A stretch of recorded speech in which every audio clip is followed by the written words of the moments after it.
full of love. Emma, if you are hearing this, then I am no longer beside you, and I wish more than anything that I could change that. Please do not blame yourself. You gave me a beautiful life. You gave me a home that always felt warm. You gave me a daughter who became my greatest blessing. Every single day with you and Lily was a gift that I never took for granted. Emma could barely breathe. Tears rolled down her face as she listened to every word. It felt as though Daniel was sitting beside her once again. His voice sounded so real that for a moment she forgot he was gone. Daniel continued. There is something I never told you because I hoped I would always have more time. 6 years ago, before Lily started school, I was diagnosed with a heart condition. The doctors said it could become dangerous one day, but they also said I might live for many years. I chose not to tell you because I never wanted you to spend every day worrying about me. I wanted us to laugh instead of fear. I wanted Lily to remember a happy father, not a sick one. Emma covered her face with both hands. She remembered all the times Daniel had insisted he was only tired from work. She remembered the nights he quietly sat down after climbing the stairs. She remembered asking if he wanted to see a doctor and him smiling as if everything was fine. Now every memory felt different. Daniel spoke again. Please forgive me for keeping that secret. I know secrets can hurt the people we love, but I never wanted my illness to become the center of our lives. There is one more thing you need to know. Inside my toolbox in the garage there is a false bottom. I built it myself years ago. Under it you will find a small metal box. Everything inside belongs to you and Lily. Emma immediately stood from the chair. Her heart raced as she hurried toward the garage carrying the phone in one shaking hand. The rain outside grew heavier as thunder echoed across the neighborhood. She found the old wooden toolbox sitting exactly where Daniel had always kept it.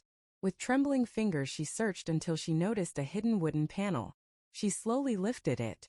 Beneath it rested a small silver box. Emma stared at it, unable to move. For several seconds she simply cried, then she opened it. Inside were several envelopes, a bundle of cash, a folder filled with documents, a small gold key, and dozens of handwritten letters. Each envelope had a name. One said Emma. Another said Lily age 8. Then Lily age 10. Lily age 13. Lily graduation. Lily wedding day. And finally one that simply read, Open when you miss me most. Emma pressed the letters against her chest and sobbed harder than she ever had before. She returned to the living room and continued listening to. Daniel laughed softly. I knew you would find the box. You always were too curious to ignore a mystery. Emma smiled through her tears. It sounded exactly like one of his jokes. Then his voice became serious again. The documents inside will explain everything. There is enough money to keep the house. I spent years quietly saving every extra dollar, because I wanted to make sure my girls would always have a safe place to call home. Please promise me you will never sell the house unless you truly want to. Every wall inside that home holds our story. Emma looked toward the family photographs hanging on the wall. She remembered painting the living room together. She remembered Lily taking her first steps across that same floor. She whispered, Promise. Daniel continued. There is also something else inside the folder. Please do not ignore it. A few years ago I met a little boy named Noah during one of my volunteer projects. He lost both of his parents in a car accident. Whenever I looked at him I imagined what would happen if Lily ever lost us. I promised him that if he ever needed help I would never disappear from his life. Emma frowned with confusion. She slowly opened the folder.